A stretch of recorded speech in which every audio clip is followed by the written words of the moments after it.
Recovery in the Morning with another episode with our dear friend Sherry Nichols, the founder and operator of Sanctuary First Foundation. She's been an advocate for, God, since I met her over about a year now, been an advocate for people in the Yakima Valley having a right to voice and choice, along with myself and others. Many others in the community have got behind this whole movement of protecting clients' rights that are engaged Yes. in treatment and drug court, Yep.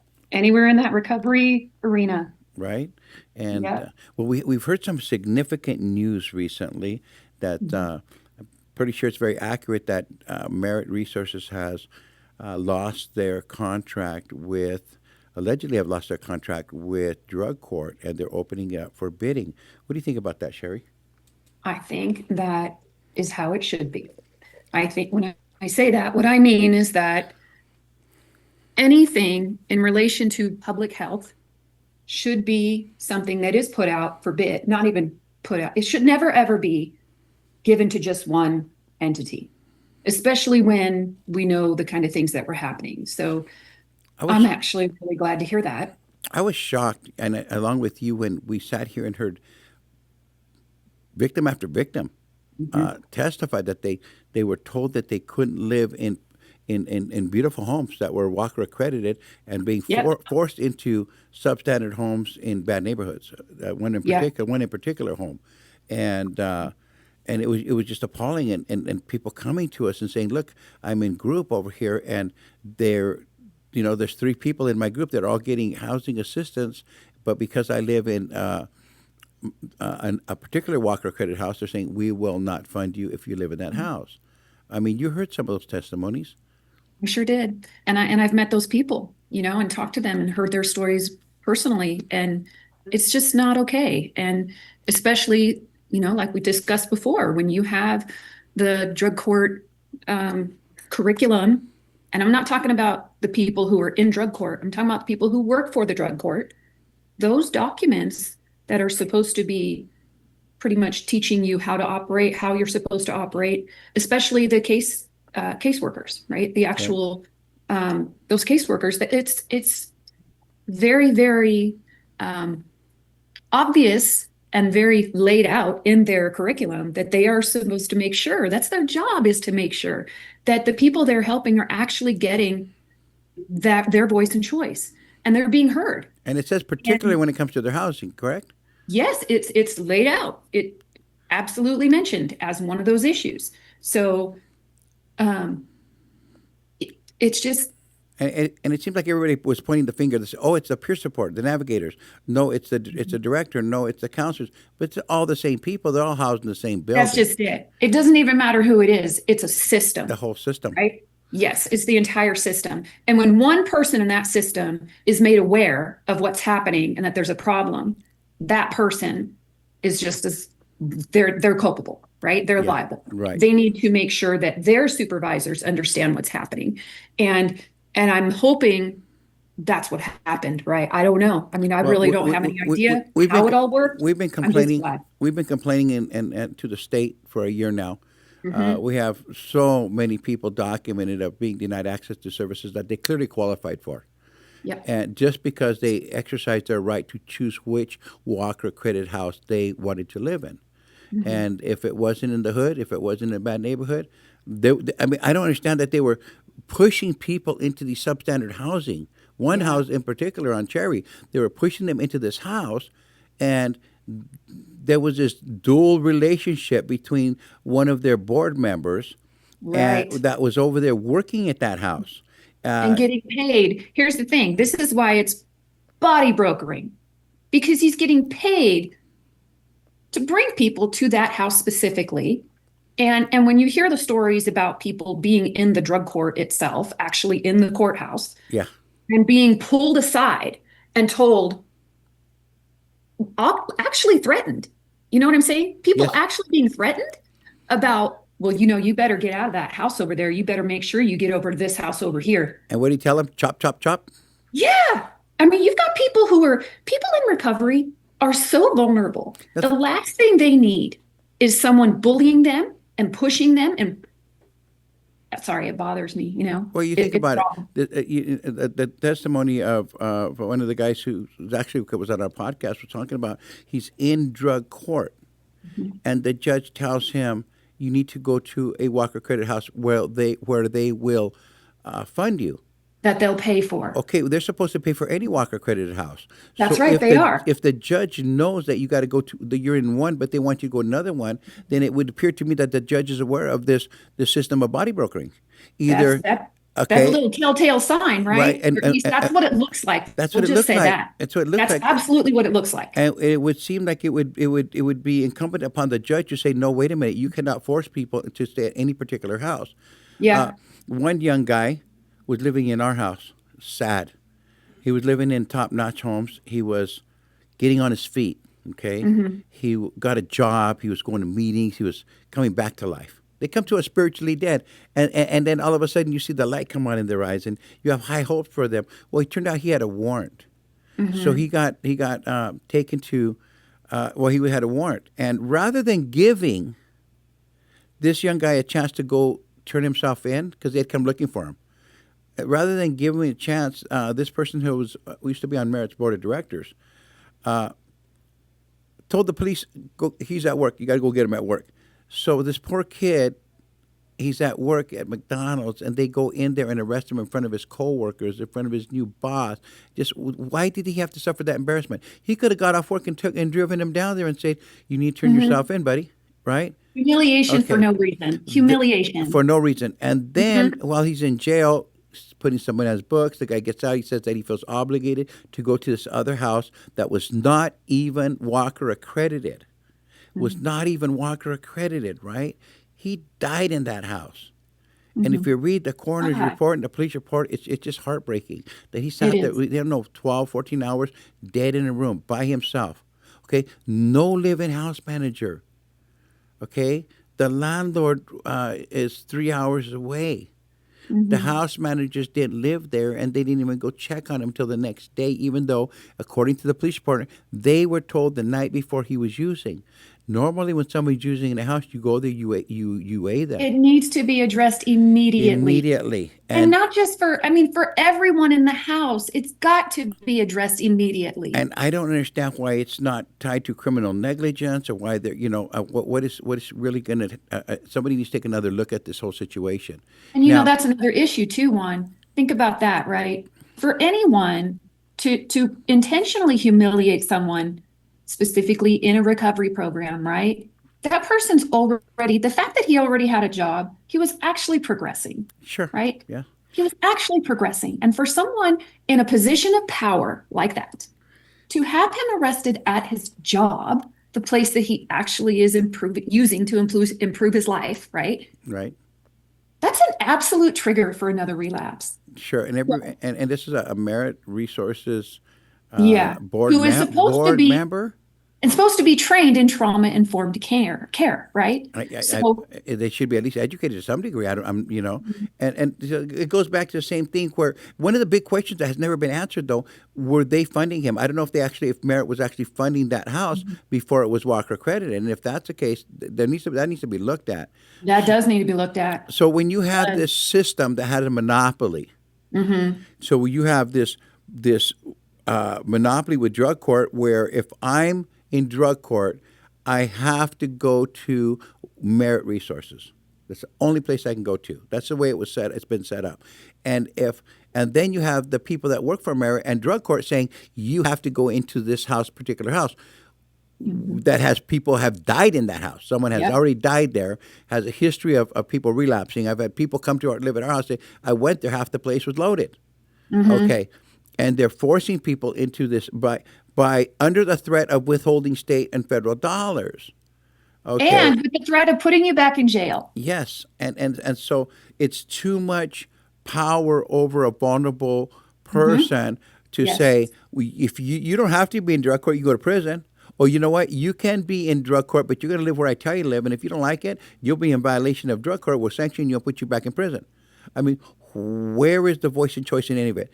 It is appalling. It is unconscionable Hmm. that a person cannot choose. Look, there are people out there. Valley Health and Counseling provides Hmm. wraparound services.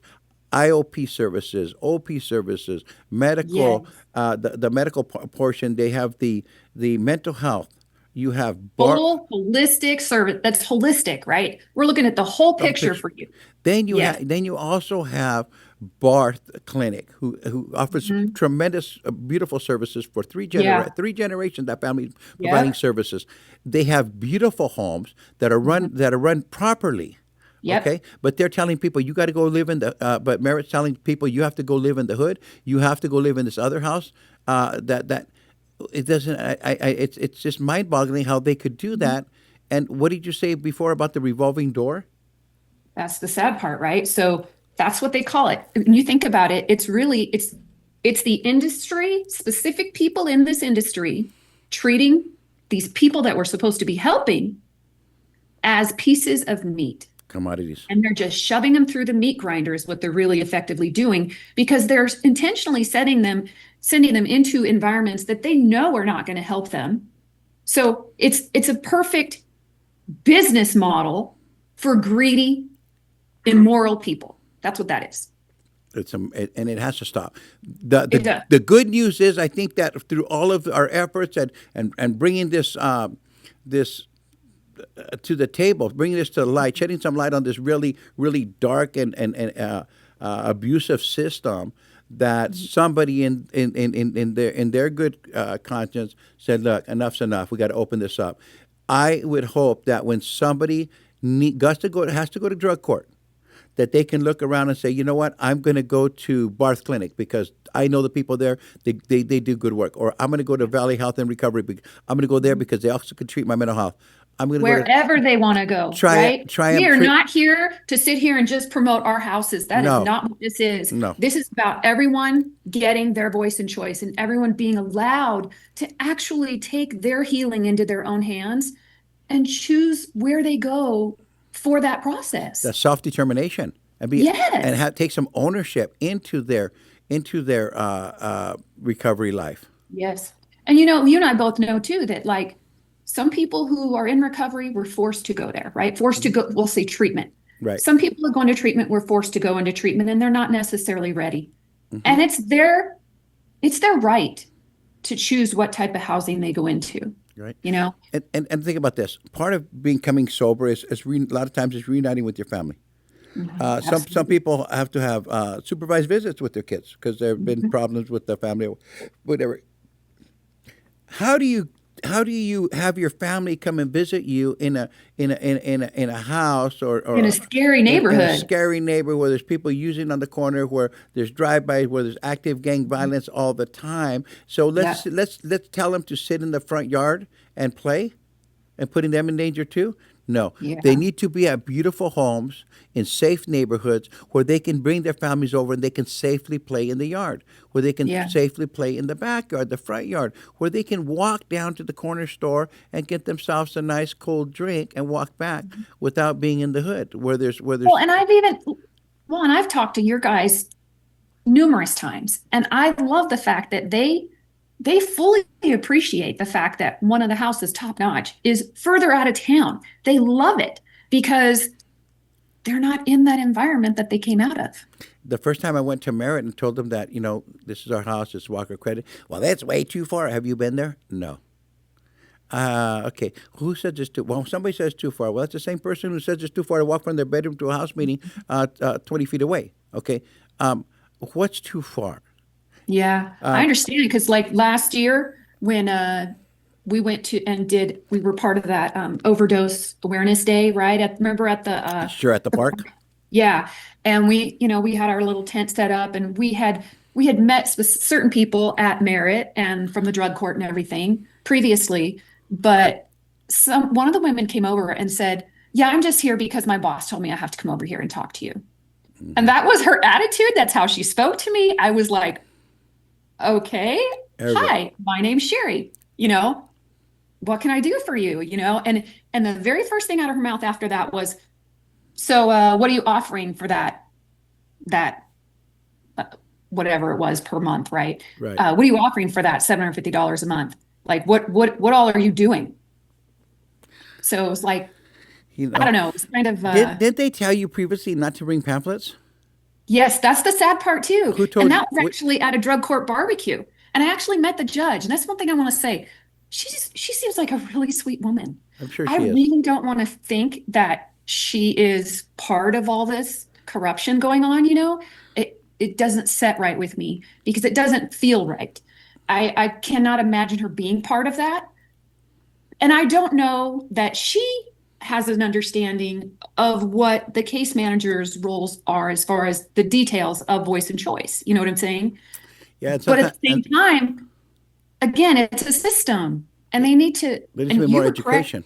Yes, and you were correct in your stance in saying, okay, so if you have someone in the court and you're actually telling this person who's, you know, a defendant that they have to go and live somewhere that merit will pay for, and he says I'm at a Walker accredited house, as the judge, how do you not ask that question?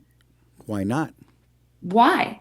I want to understand what's going on, Exactly. you know? We've And I'm written. hoping she at least had those conversations behind closed doors because It, otherwise that's not it cool. never stopped. We still have people that just till recently that were in our house that were in drug court and got zero funding the whole time they've been in drug court. They're Yeah. scared to speak up because they figured that they're scared to speak up because the retaliation. I know, and they don't want to go to prison. And so they told them if you don't if you move out of this Walker credit home that you're in, one of our homes, and move Hmm. into the hood, they'll pay for the 2 weeks you've been there. So they're telling them to move out of our house to move into the one that on Cherry, and in a nasty neighborhood where there's gang violence, where there's drug use rampant, and so he went. He said, "No, I'm not going to move out. I'm not going to live. I'm not going to live down there. Are you Good for crazy?" him. And what he did, he Good went. for He went through him. the drug court system, and had to self pay Hmm. rather than move into the hood. His life was worth and his safety and his recovery was worth more than them helping him pay rent. But they didn't see it that way because they refused to help him. And how much is a human life worth? You know, That's it. when Jared Eddy died in that house, they did not have a live-in house manager. So if they were paying their house manager, say $600 a month, Hmm. that's that.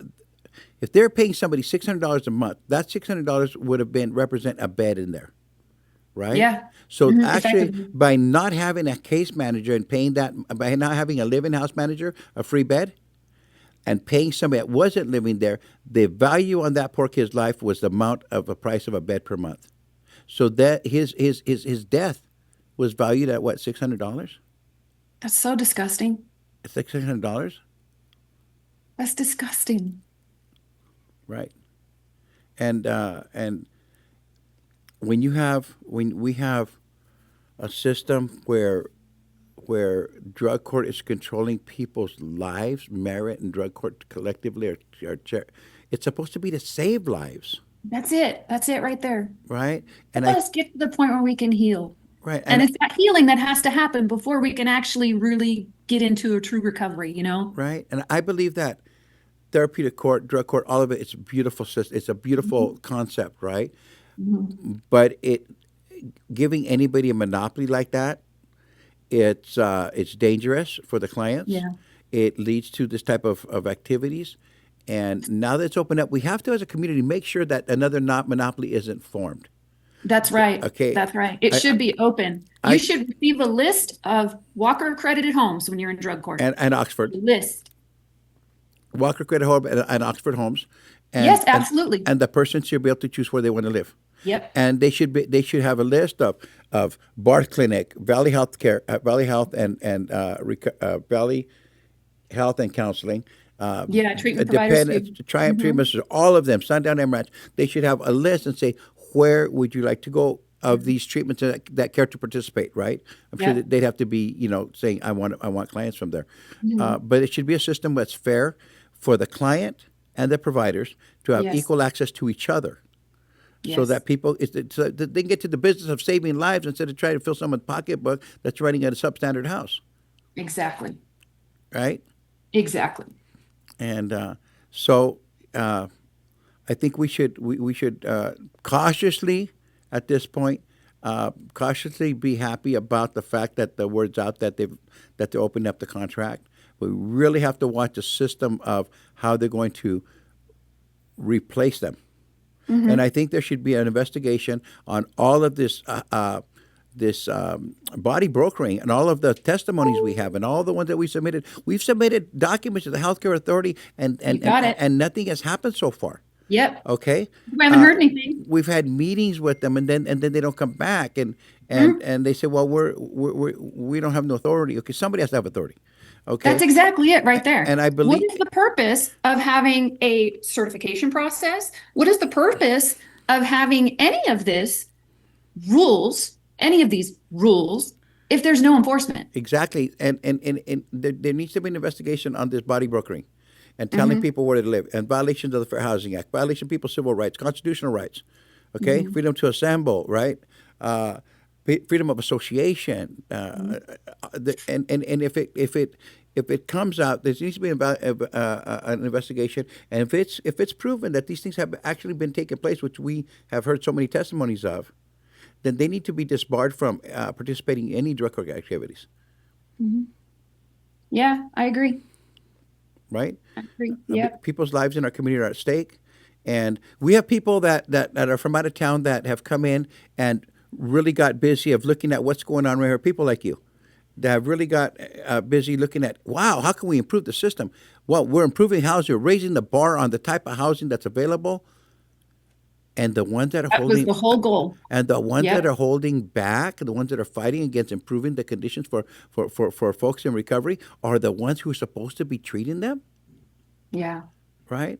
But Yeah. again, let's keep a close eye on what are the next steps now that they've opened up forbidding this system. And I'm hoping that the providers around here will get together and talk candidly and openly with each other, and talk about how they can collectively create a new system that's fair, that's equitable. Yes. We're keeping the client outcome first and foremost in their minds, and Top. At the so very top. at the very top, Mhm. and understand that you're not in competition with each other. We're in competition with the That's fentanyl crisis. exactly it. That's exactly it. Yep. It's We a need to all work as partners. exactly, If we really are truly in this for the right reasons, it should not scare anyone to work in unison. exactly. Well, thank you again for being on here, and let's keep a close eye on the system, on the process, and hopefully, I'm so hopeful that a better system will be put in place. Yeah, I agree. Well, Thanks for having me. thank you.